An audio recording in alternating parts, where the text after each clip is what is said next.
designed planes, tanks, and even robots, all in the 15th century. By the time he was done, he'd constructed cities, rerouted rivers, and mapped the human body. He even took the time to do a little painting. Not bad for a self-taught country boy. How did he do it? And do his inventions really work? Now, Da Vinci Tech on Modern Marvels.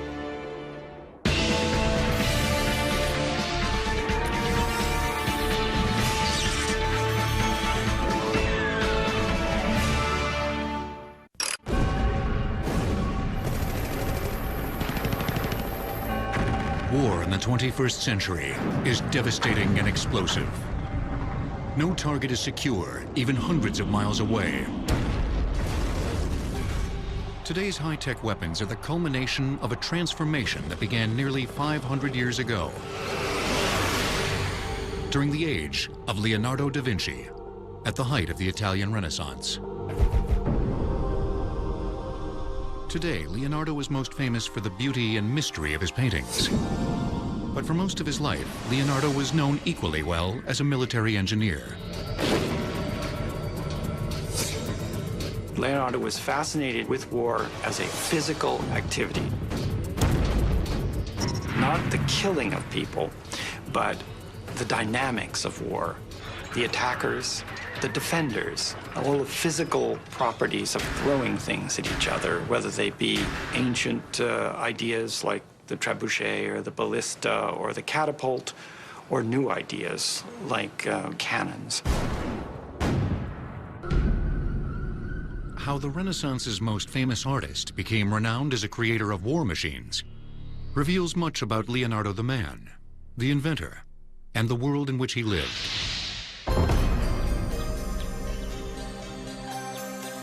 Leonardo was born out of wedlock in 1452 in the small rural town of Vinci, 22 miles outside of Florence, Italy. Here he developed a lifelong fascination with nature, which he would draw with legendary skill. But his illegitimate birth denied Leonardo the right to a formal education and later excluded him from the most lucrative occupations in Florence. Throughout his career, Leonardo's success would depend on his wit and talent, and the patronage of the era's richest, most powerful, and often dangerous men. I think he was a man of ambition, and he wanted to get ahead, to move out of his rural background and of his illegitimate background, and to make a name for himself.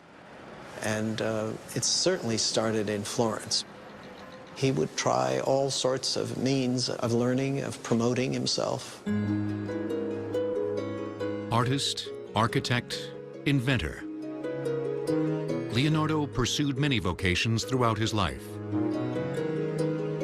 In 1482, at the age of 30, he took the biggest risk of his career, abandoning his hometown of Florence for a new city and new opportunities. One of the things that Leonardo did that shocked his contemporaries, and still shocks some modern people even today, is that he moved from Florence, the cultural capital of northern Italy, to Milan, which was clearly the political and military bad boy of all of the Italian city-states. He wanted a broader scope for his work. Milan was a place that lived and died by the sword, a reflection of its leader, Ludovico Sforza, known as Il Moro, the Dark One. He sold his services to Duke Ludovico as a military engineer, despite the fact that he had no training in that particular area. But he was brilliant, he knew what the client would like, and he certainly had a number of ideas that any militarily ambitious ruler would like. Whatever the era, mobility is crucial to victory on the battlefield. To impress his new patron, Leonardo proposed mobile bridges, covered ladders, even assault boats, guaranteed, as he wrote, to cause great confusion in the enemy.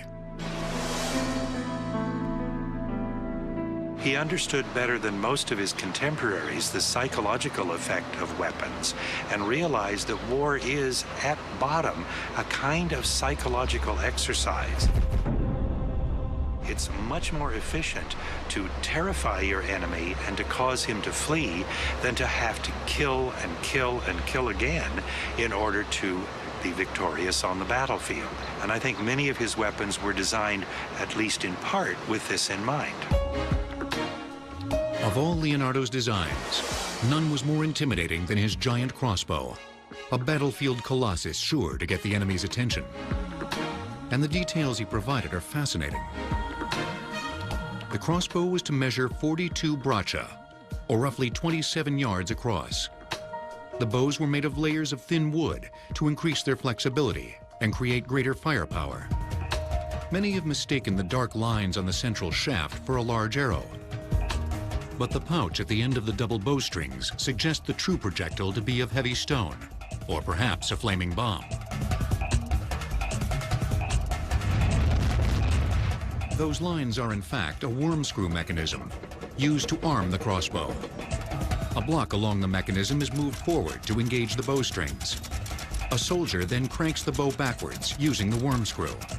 Firing the weapon required the soldier to either slam the block down with a heavy mallet or lever the bowstrings upward with a crowbar. It's so persuasive that you think it would work, but if you look at it a little bit, you wonder whether it would work.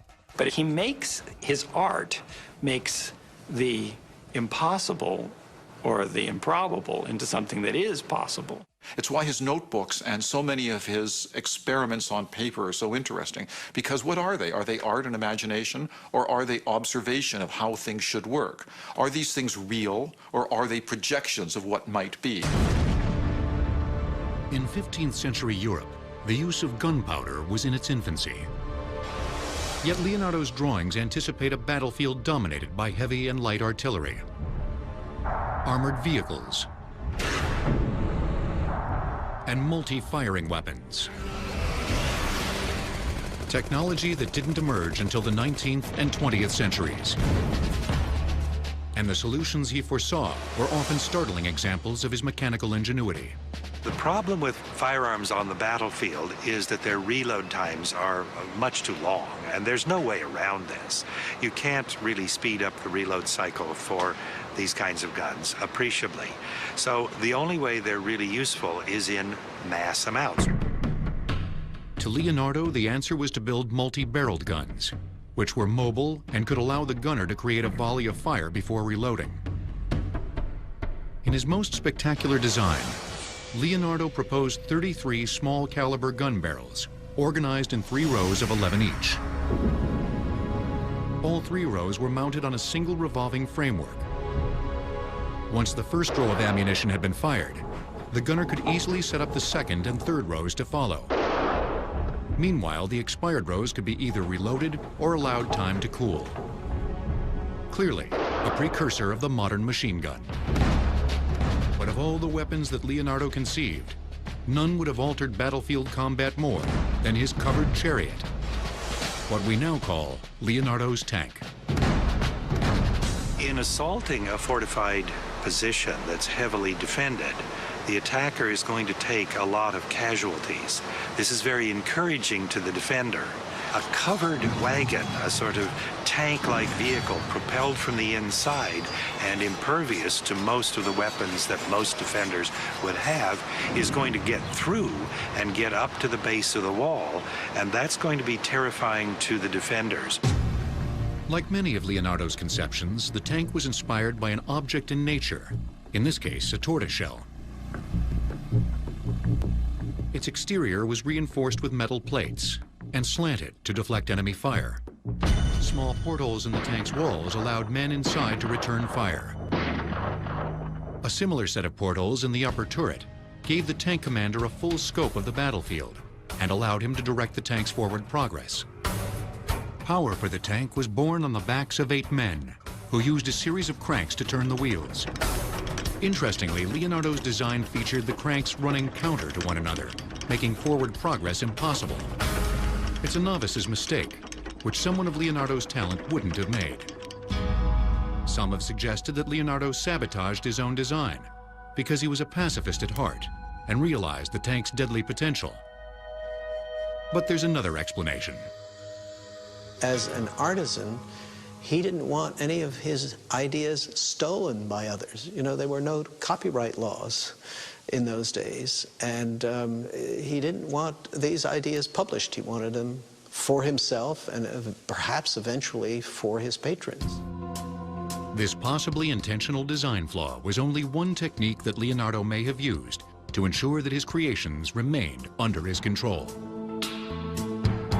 Although there are many theories about its origin, Leonardo's famous mirror writing was clearly another deterrent, challenging the overly inquisitive to try to read his words and sentences backwards. The fact that they were mirror written in that almost illegible left-handed scrawl of his indicates that they were really designed for his use only. Such strategies must have worked because Leonardo's skills as a military engineer were always in demand. For 17 years, Il Moro, the Duke of Milan, was his most reliable patron. But later in life, Leonardo worked for clients including generals in Venice, the Pope in Rome, and the bloodthirsty Florentine, Cesare Borgia. Cesare Borgia was in many ways a psychopath. He was ruthless, violent, vicious, faithless, and had very little to actually commend him as anything except a successful military commander. For Borgia, Leonardo created detailed maps of the Italian countryside, crucial tools for the strong man's ambition to control all of central Italy. And Leonardo offered sophisticated ideas for new fortifications to counter the growing threat from mortar and cannon. Walls would be angled to deflect incoming artillery shells, while built-in cannon platforms were added at key junctures to allow return fire. For many of Leonardo's patrons, war became an art unto itself. And Leonardo had used his war machines as a calling card to gain their favor. But when he had a choice, Leonardo pursued many other interests, including what are now known as Leonardo's lost robots. In addition to devising his own recipe for gunpowder, Leonardo designed cannon shells that exploded on impact or divided into smaller explosives while still in flight. Da Vinci Tech will return on Modern Marvels.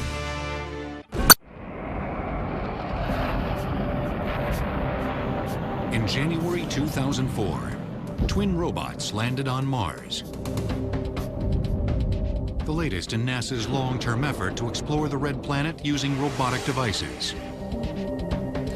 Self-propelled and controlled by computers, the Mars rovers represent the pinnacle of automation and the power of machines to extend the reach of man to wherever he might dream. But few people realize that 500 years ago, Leonardo da Vinci was already a pioneer of robotic devices. Used for entertaining and honoring his patrons, Leonardo's robots reveal the facility of his mechanical mind. They are the ultimate expression of talents that emerged while he was still a young man in Florence. He entered the scene in a period and in a place which was blessed by God in a sense. Florence, end of the 15th century, fantastic site to develop skills and talents. Florence in the 15th century was the heart and soul of the Renaissance. A place where the creative energies of art, science, and politics were fused in great public works that dominate the city even today. It was a city that was a work of art in itself, where the idea was to turn the bricks and mortar into a reflection of a certain set of principles and ideals. No project embodied those ideals more magnificently than Brunelleschi's Dome, one of the era's great engineering marvels. Its structure stands more than 300 feet and is still the largest masonry-built dome in the world. In 1471, when Leonardo was 19 years old, the City Council of Florence commissioned the dome's final phase. To place a 2-ton bronze orb on the dome's peak, the city elders turned to Andrea del Verrocchio, Leonardo's mentor and one of his greatest influences. To complete the task, Verrocchio employed a fleet of complex machines. Standing at his side, Leonardo marveled as giant hoists and cranes lifted the material skyward. During the final stage, the size and weight of the bronze orb required elaborate scaffolding and a crane that shifted the load and counterweight simultaneously to keep in perfect balance. When the project was completed a year later, Leonardo declared that mechanics truly was the paradise of all sciences. And in the years to come, Leonardo used the same pulleys, weights, and gears to create many inventions, including this early ventilation fan and this hydraulic power saw.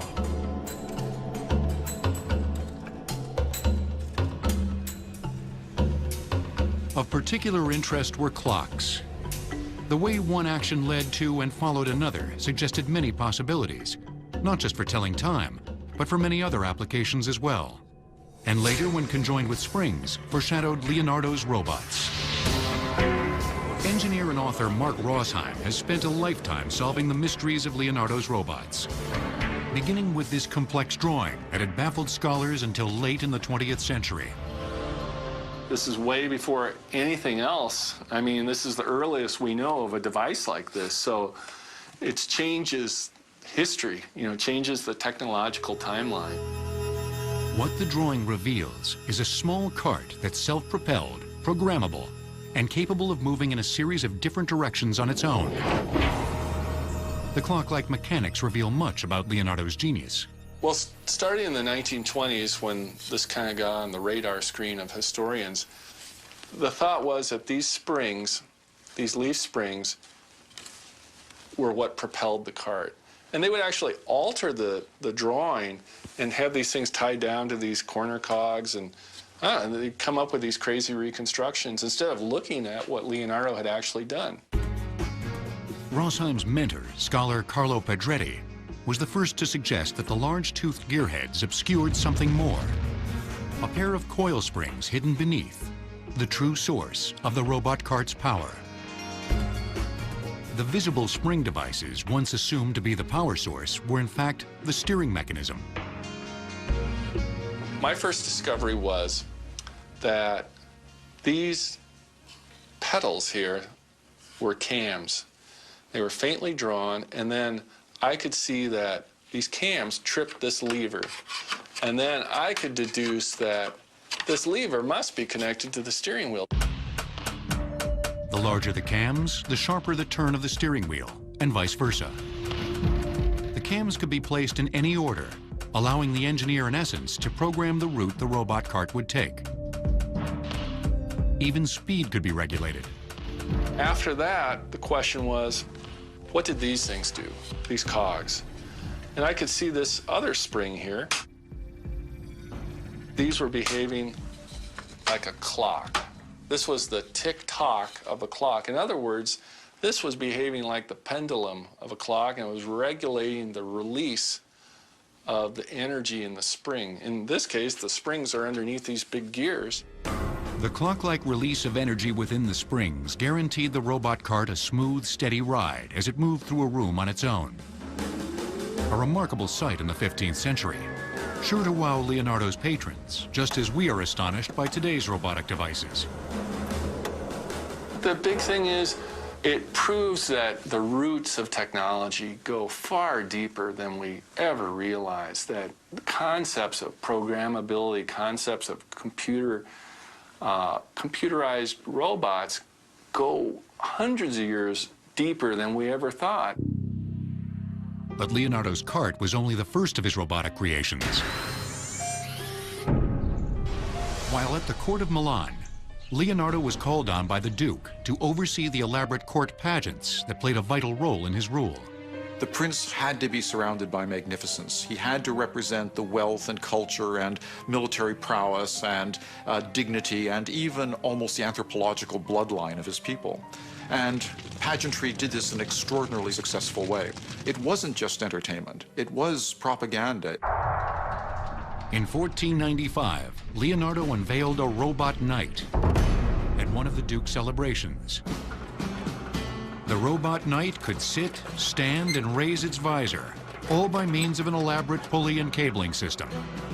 There's evidence that it was capable of independent motion. It could go like this. There's also evidence that it may have had the ability to have a cable stretched across its two arms, and that it could, for example, grab somebody.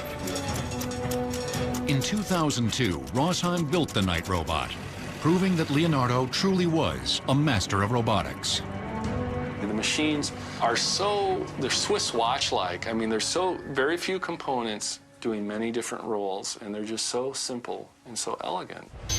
Nowhere would that elegance be more apparent than in Leonardo's attempts to conquer one of the greatest of man's challenges, flight. To construct the Knight robot, Mark Rosheim and his team employed more than 20 pulleys, a modern car jack, and 46 feet of steel cable. Da Vinci Tech will return on Modern Marvels.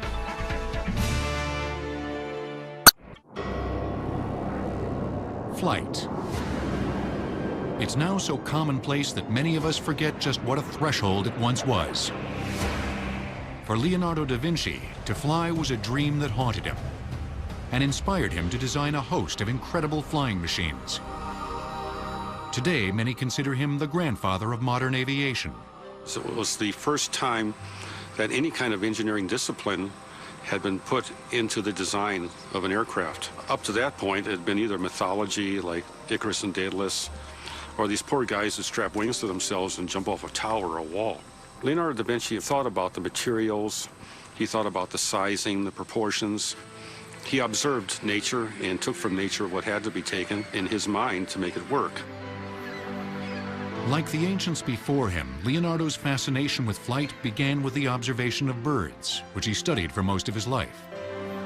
In his mid-30s, Leonardo began making detailed drawings of birds, seeking to explain the dynamics of their wings. We know from his drawings and from his writings that he always started with concrete observations, direct observations, very precise, but it was not for the observation itself, but in order to penetrate something deeper, to go behind flight to find out what the essence was. Over time, Leonardo began to see patterns in the dynamics of a bird's wings that resembled aspects of his other interests, especially mechanics. A bird is an instrument working according to mathematical law, he wrote, and those laws were within the capacity of man to reproduce with all its movements. To prove his theory, Leonardo began to experiment, not with air, but with water. Leonardo was very fond of analogies. He saw a similarity between water and air. What he really wanted to know was how birds fly. However, doing experiments on birds is difficult. So Leonardo thought, let me do experiments on water. And one of the things he did was to put a stick in the water and examine how the water flows around it. If I hold it in this direction, it makes hardly any difference. However, if I hold it perpendicularly, you see the water climb up behind. And this was important for Leonardo because he knew if he tilted the stick at an angle, he could perhaps get some lift from it. So it doesn't take much for Leonardo, with his powerful imagination, to go from a straight stick to an Archimedean screw, to an Archimedean spiral, and hence to imagine a helicopter. The aerial screw, better known as Leonardo's helicopter, is one of the most famous of his drawings. It offers his usual detail. The screw had a diameter of more than 15 feet, and it was made of reed, linen, and wire. 4 men would stand on the central platform and turn the cranks in front of them, causing the shaft to rotate and create lift. Its weight alone ensured that his design couldn't have worked, but it did get Leonardo thinking. Soon he began experimenting with a wing concept that more closely resembled those of birds, and later bats. These inquiries culminated in the designs for Leonardo's ornithopter, a flying machine that flapped its wings just like a bird.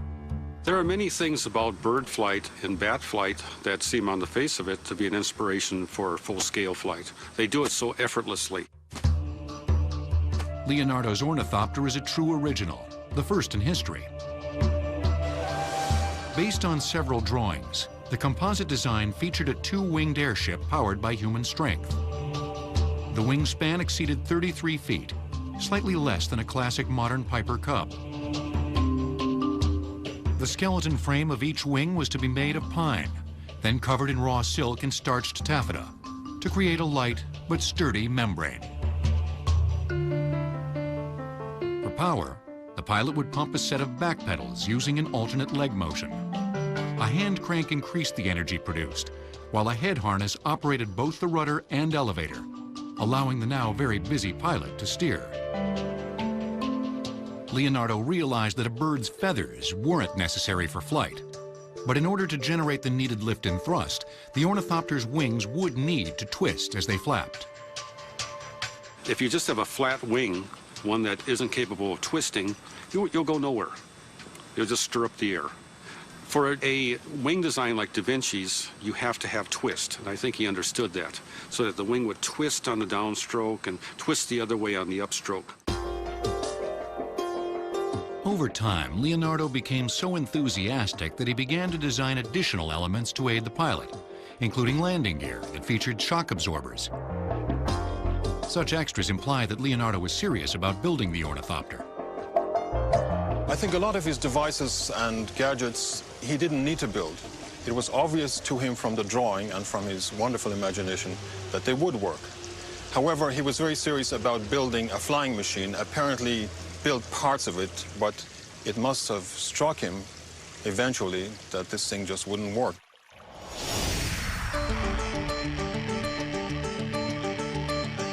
Nearly 500 years later, in 1991, Professor James Deloria and a team of his students launched the first remote-controlled, engine-powered ornithopter in history. Inspired by Leonardo's designs, the scale model proved that a larger manned ornithopter was indeed possible. Today, Deloria is even closer to fulfilling Leonardo's dream. Housed at the Toronto Aerospace Museum, this full-scale manned ornithopter features a 42-foot wingspan, proprietary wing elements, and a powerful engine-driven central yoke that flaps the wings at a rate of 1.2 cycles per second, driving the ornithopter forward at more than 50 miles per hour. But even if this design differs from Leonardo's original, the inspiration remains the same. What engineering is, it's a form of art. You're using the principles of science, the mathematics, but what you're getting is something brand new. So that to me is the pleasure of engineering. And Leonardo da Vinci, to me, is the highest manifestation, highest example of that combination of creativity and engineering and art. After years of trying to create the ornithopter, Leonardo put aside the pursuit of flight, only to return to it later with fresh eyes. You look at the birds, you say, birds are not so big. They stay without any movement in the air. They float. Leonardo realized that the key to flight wasn't to build a machine that overcame the forces of nature, but to build one that utilized those forces, to float and to glide. It's exploiting the force, not simply of man, but of the air itself, of air currents, of winds, and to obtain the force of man, simply to correct that, like birds do.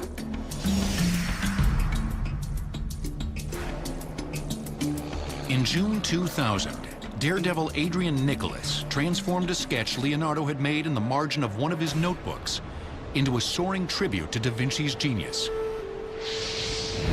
Nicholas designed Leonardo's parachute to the master's exact specifications.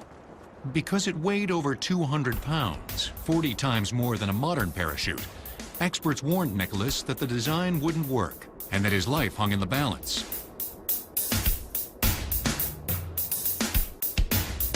But Leonardo's parachute did work.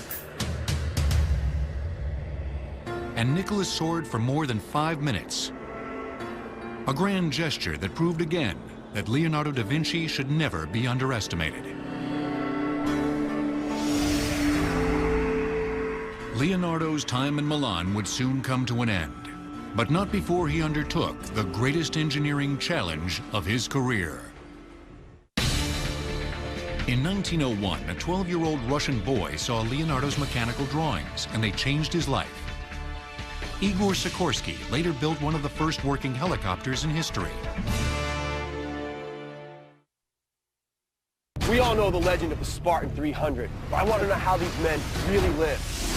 This is our version of Black Suit. Got a bunch of pig blood in there. We'll have a little taste. Warriors with Terry Shapper, tomorrow at 10 on History. So he's going away with Avis. Again, he'll probably get the where to GPS so he can find all his precious flavored coffees and driving ranges on his business trip. Fine. That's the way he wants it. Fine. Forget about him. You don't need him. Did he just look back? I think he looked back. Where to GPS can find anything from a driving range to a latte.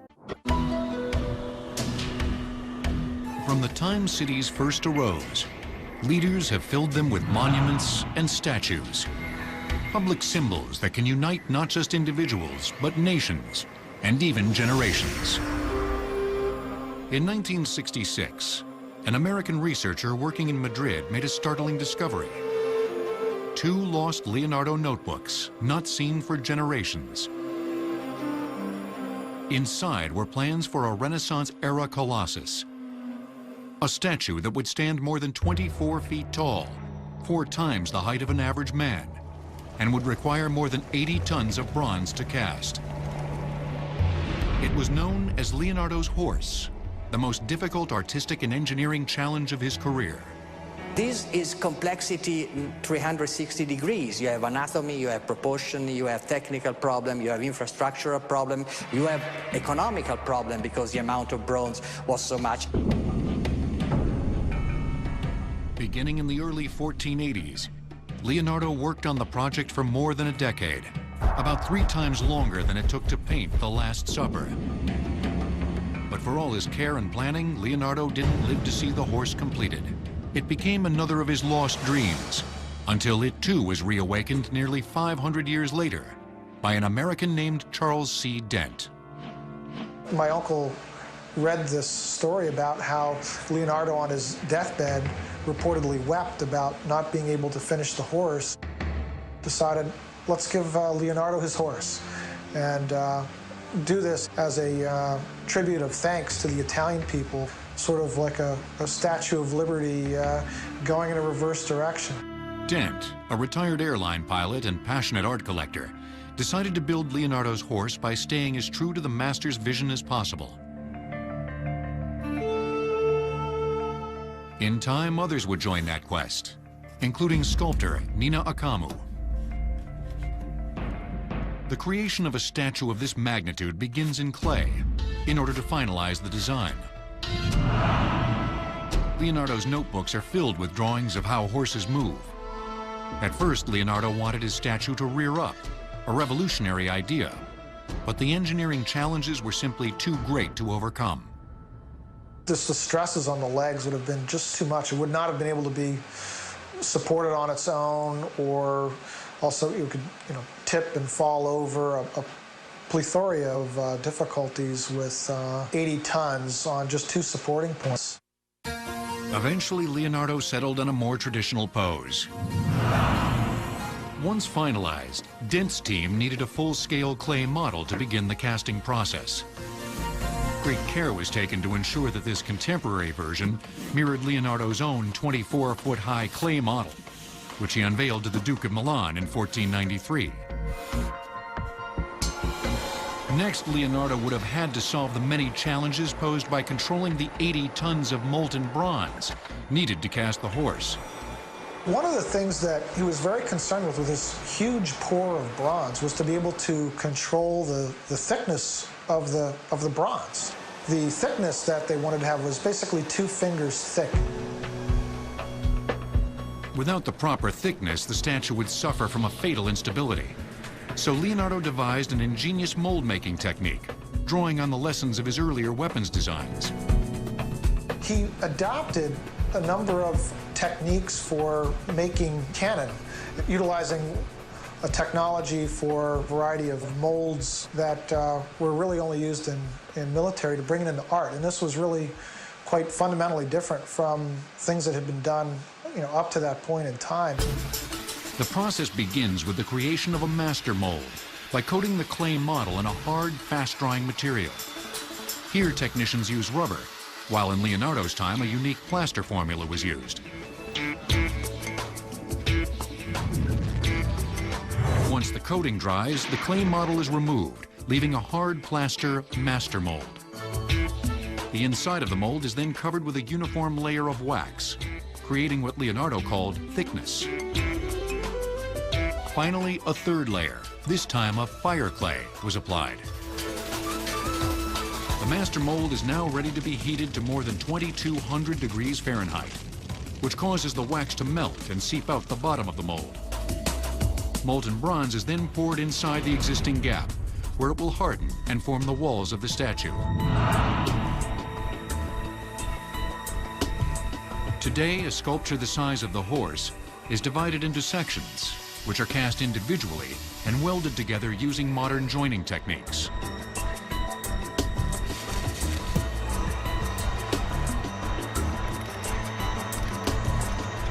For Leonardo, however, the challenge was to create the statue all at once in a single pour of bronze. Because of the size of the horse, no single furnace could deliver enough heat to ensure the liquid bronze would properly seep into every crevice. So Leonardo designed a complex series of pipes and ovens that would need to burn for more than a week to reach the requisite temperatures. Eventually, Leonardo resolved nearly every technical challenge for the completion of the horse and was preparing for its casting when history took a dark turn. In 1494, King Charles VIII of France invaded Italy. To forestall the capture of his city, Duke Sforza bribed the French with all 80 tons of Leonardo's bronze, which the French then turned into cannon. In 1499, the French returned. This time, the Duke fled, and Leonardo's 24-foot-high clay model was mocked by French soldiers. The clay model is reported by a chronicler to be destroyed by the bows of the French soldiers arriving in Milan, taking it as a funny target against the Sforza regime after its collapse. In his notebooks, Leonardo records only a single painful sentence: "I will speak of the horse no more." Almost 500 years later, in 1992, Charles Dent was receiving international attention for his work, and the horse's completion appeared within reach.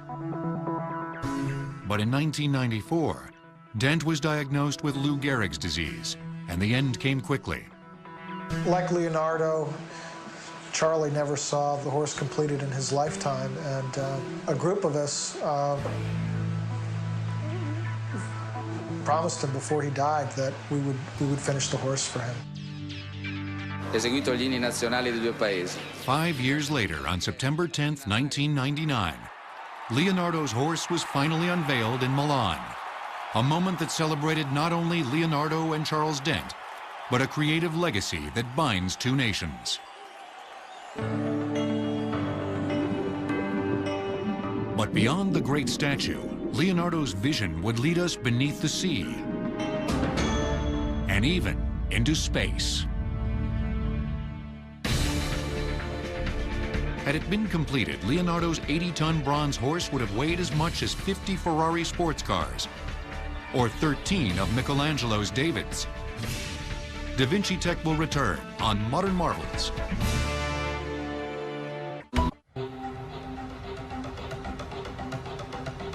In 1994, the last of Leonardo's notebooks, still held in private hands, was put up for sale. At $10 million, 11 million, 12 million. In the room at $12 million. 13 million on the telephone, 14 million. The bidding at Christie's auction house began at $5.6 million, but in less than 4 minutes, it rose to $28 million. On the telephone in this room at $28 million. Last call, 28 million. Thank you. The buyer, Bill Gates, one of the world's richest men. Now known as the Codex Leicester, the notebook attests to Leonardo's deep fascination with water the essence of life, its rivers, indispensable thoroughfares in Renaissance Italy. We have to remember that in the Renaissance, waterways were the main means of communication. Canals, rivers, this was the way in which you communicated. While in Milan, Leonardo spent many days at the Duke's estate in Vigevano, a small town just outside the main city. Here, amid many rivers and streams, Leonardo pursued his study of water. How it flowed, whirled, and eddied. These movements would reappear in his art, and they became the driving forces behind many of his larger inventions. In this design, water powered a large machine to grind and polish the surface of two mirrors simultaneously, speeding up a process traditionally done by hand. In 1499, with his horse in ruin and the Duke of Milan in exile, Leonardo left the city in search of new patronage. In 1500, he arrived in Venice and quickly assumed a familiar role, that of a military engineer. For the water city, Leonardo created a secret weapon, a leather diving suit for sneak attacks on enemy ships. Although not the first of its kind, it included the typical Leonardo details. Air was drawn through cane tubes attached to a small floating cork diving bell. A sealed leather bag with a valve could be inflated or deflated to surface or dive.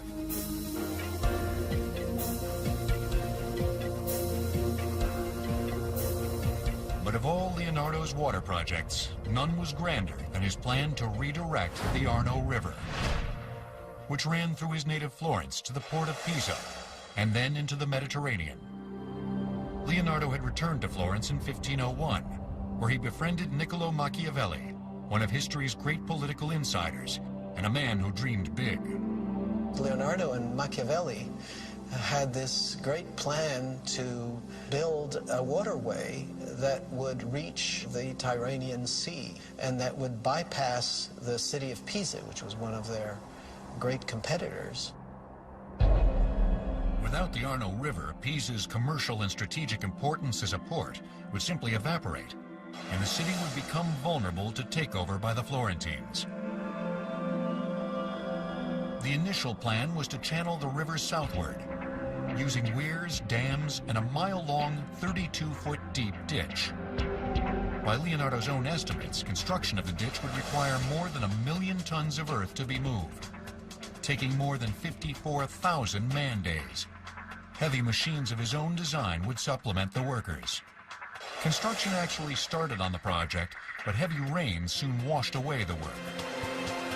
A year later, Leonardo tried to revive the project with a new set of plans, more elaborate than the first, including a much grander canal with mills. It was to be, in essence, a new industrial center under Florentine control. And he was making calculation in this would cost lots of money, he was saying to his patrons. But look, if you put there mills, if you make transportation by surface, and in 5 years you will recover. But again, Leonardo's grand project was abandoned. From then on, Leonardo's attention turned inward, toward his art, and to the search for the essence of human beings. Literally. Here in this recently discovered room, hidden in a Florence monastery, Leonardo put down his brush and picked up the scalpel, conducting more than 30 autopsies. Refrigeration was not available, and tools were at times crude, resulting in an often gruesome process. But the detail of Leonardo's work reveals the depth of his curiosity, and that commitment continues to inspire. He's the father of kinesiology, the way human joints move, the father of programmable computers, on and on and on and on. And when I went to design my humanoid robot for NASA, I turned to his anatomical drawings because he drew them from the standpoint of an engineer. Today, we're experiencing a renaissance of interest in the master, and we're better able than ever to understand and assess his dreams and inventions. Yet our focus isn't simply on what was possible in Leonardo's time. It's also concentrated on the future. One day, Mark Rosheim's robotic devices might be a part of a NASA mission to Mars. Imagine that, the secret